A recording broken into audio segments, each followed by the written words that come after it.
Okay, here's chest and biceps today. I just decided to start working on flat bench, which I haven't done in 12 years. Really, I haven't done much flat bench at all in years. I tore my pec at my right pec in 2014, and that was kind of when flat benching ended for me, at least putting any real effort into it. But it's been 6 years now. Thought I used to really like benching, so I figured I'd try to get back into it. This is only like the third workout I've done any flat benching.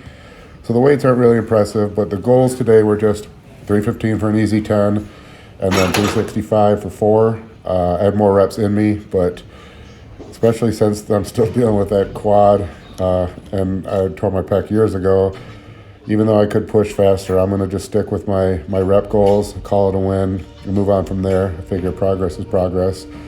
So the 315 for 10 went pretty easy. I think I could have maybe even got 15. I mean, it felt really easy. Wasn't using any leg drive, and the weight was just really moving well. 365 for 4 was also easy. I don't know if I had 8 in me, but I'm sure I had 6 in me. So it should be in the 400-pound range before too long at least, which is when it's back to where I'd consider, decent weight on bench. After that, I went to the incline hammer strength, the little wider grip. The only thing I don't like about this machine is that the seat never goes down far enough. I really wish I could put my hands up near my clavicle level on this press. I think the seat's all the way down here, and I feel like my hands are below my nipple level at the bottom, which I just don't feel. I don't like that move for incline. So the only way to kind of mitigate that is to grab a little more narrow, which I do when I'm really doing this as kind of a PR set when I'm trying to go heavy. But with my hands narrow, for someone who's kind of shoulder and arm dominant, who's had a weak chest, I can move a lot of weight that way, and it's fun, but I'm only kidding myself if I think my chest is doing the pressing. This grip width hits my chest harder, but with the seat not going down very far, and it doesn't on any of these machines, I don't feel it's optimally hitting my upper chest. So I'm always kind of torn. At least this is more pecked than the narrower grip.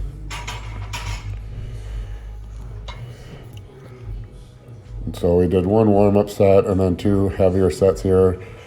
Wasn't really worried. I wasn't psyching myself up or wearing elbow sleeves. Or really, the goal was just kind of get good contractions. There's kind of a rep range where you can pump out 5 or 6 reps with you really contracting the muscle, or you can get yourself in hypermotivation mode, change your grip a little bit, wear some elbow sleeves, and get 10 reps with that. The goal here was really just to activate the chest until that set when I pinched something in my shoulder. I don't know what I did, but it's 2 days later and I'm still dealing with it. Something in my rear delt on one of those reps, just kind of, I think a little nerve or something, got positioned weird and just kind of pinched. Felt a little burn through my arm. I mean, I'm in my 40s, so as much as I'd like to have a 100% pain-free workout, they just don't happen anymore. There's always some little thing you got to deal with. And these were just kind of time under tension sets, just kind of going slow. This Smith machine is heavy as hell. This feels like 315 on most Smith machines. But if you look here, you can see why I don't go much past my chin on regular barbell. Because to get the bar below my chin down to my chest, my elbows have to tuck in. And when I'm on this movement, when I'm trying to hit my upper chest, I'm trying to keep my elbows up to the side. By tucking them in, it doesn't completely take away the activation of the chest, but it reduces the percentage of the activation that's done by the chest.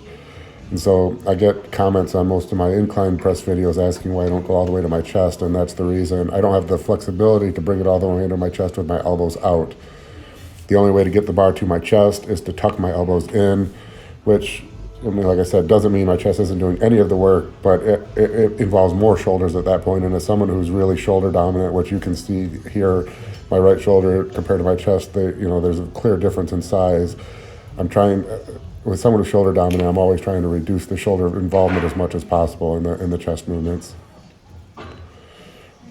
And biceps are nothing special. I hate training biceps. You can see I got pretty flat biceps. If I were still competing regularly, it'd be something I needed to address. But really, I'm only doing biceps at this point to make sure they're strong enough to hold up on back movements and kind of mitigate the risk of a tear on back movements. But I don't enjoy them at all. I get it's just all brachioradialis burn in my forearm. I don't ever really get a pump in my bicep. It's just kind of a painful lactate burn in my elbow. on the outer, the lateral portion of my elbow, right where that brachialis meets the brachioradialis. I think this is the last set. I did a set of hammer curls after this, but I didn't record it. Biceps just aren't fun for me. I wish I was one of those guys who got a great pump and a beautiful bicep peak. And I love training triceps, but biceps just never did it for me.